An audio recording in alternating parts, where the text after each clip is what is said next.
আমাৰ ছাত্ৰ-ছাত্ৰীসকল পোনপ্ৰথমে তোমালোক সকলোকে এছআই এডুকেশ্যনৰ আন এটা ভিডিঅ'লৈ স্বাগতম জনাইছো। এই ভিডিঅ'টো তোমালোক বহুতে কমেন্ট কৰাৰ কাৰণে তোমালোকৰ ডিমাণ্ডত লৈ অহা গৈছে, কাৰণ আমাৰ হোৱাটছএপ গ্ৰুপতে হওক বা আমাৰ ইউটিউবতো কমেন্ট ছেকশ্যনতে হওক সকলোৱে এটাই কমেন্ট কৰিছিল, স্যাৰ যিটো অলিম্পিয়াড এক্সাম, এই অলিম্পিয়াড এক্সামৰ বিষয়ে অলপ বুজাই দিব।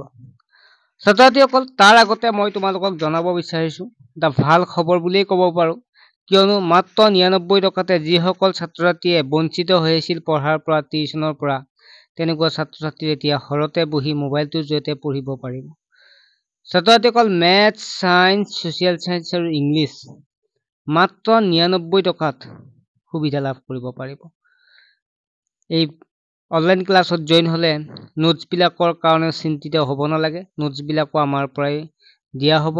লগতে এই এক্সামটোৰ কাৰণে মানে যিটো এনুৱেল এক্সামৰ কাৰণে বা আমাৰ যিবিলাক পৰীক্ষা হৈ থাকিব, সকলো পৰীক্ষাৰ কাৰণে প্ৰিপেৰেশ্যনৰ কাৰণে আমি পৰীক্ষাবিলাকো পাতি থাকিম, যাতে এটা ভাল মাৰ্কছ পাব পাৰে প্ৰতি পৰীক্ষাতে।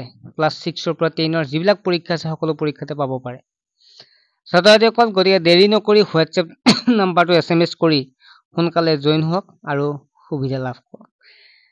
এতিয়া আহিছো আমি মেইন টপিকটোৰ ওপৰত, সমগ্ৰ শিক্ষা। কামৰূপৰ পৰা দিছে এইখন, যদিও কামৰূপ ডিষ্ট্ৰিক্টৰ হয় তথাপিতো বাকী ডিষ্ট্ৰিক্টবিলাকৰ কাৰণেও প্ৰায় একেই হ'ব, ঠিক আছে।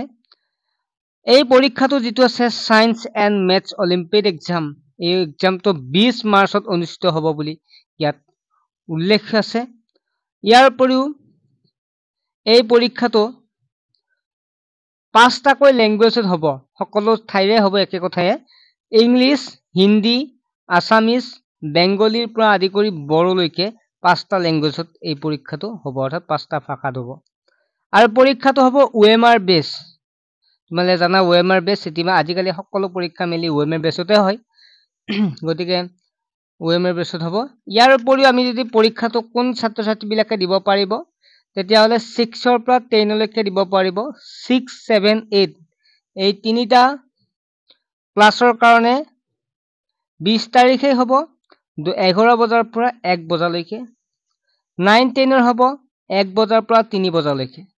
ছাত্ৰ-ছাত্ৰীসকল, গতিকে তোমালোকে নিশ্চয় গম পালা পৰীক্ষাটো। আৰু এতিয়া কথাটো হ'ল কি পঢ়িবা বা কি চাবা, তাৰ ওপৰত মই ইতিমধ্যে আন এটা ভিডিঅ' প্ৰস্তুত কৰিছো, এতিয়া আপলোড কৰি দিম। তোমালোকে চেনেলটো ছাবস্ক্ৰাইব কৰি ৰাখিবা, ভিডিঅ'টো নেক্সট পাই যাবা, কি পঢ়িব লাগে, কি চাব লাগে।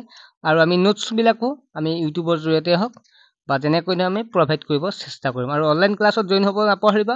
প্ৰথমৰ পৰা পঢ়া, তেতিয়াহ'লে পিছত পৰীক্ষাৰ আগত পস্তাব নালাগে, ক'ব নালাগে যে মই আগৰ পৰা পঢ়িলে মই এনুৱেল এক্সামটো ভাল কৰিব পাৰিলোহেঁতেন, তেনেকুৱা যাতে ক'ব নালাগে। আৰু বিশেষকৈ 10ৰ ছাত্ৰ-ছাত্ৰীখিনি কিন্তু যিসকলে এবাৰ 9 পাই আছে, 10 পাব, আৰু তেনেকুৱা ছাত্ৰ-ছাত্ৰীখিনি আৰু গুৰুত্ব দিব লাগিব, ঠিক আছে, কাৰণ তেওঁলোকে মেট্ৰিক দিব। ঠিক আছে, বাই। ভালদৰে পঢ়িবা আৰু ক্লাছত সোনকালে জইন হ'ব, তোমালোকৰে ভাল।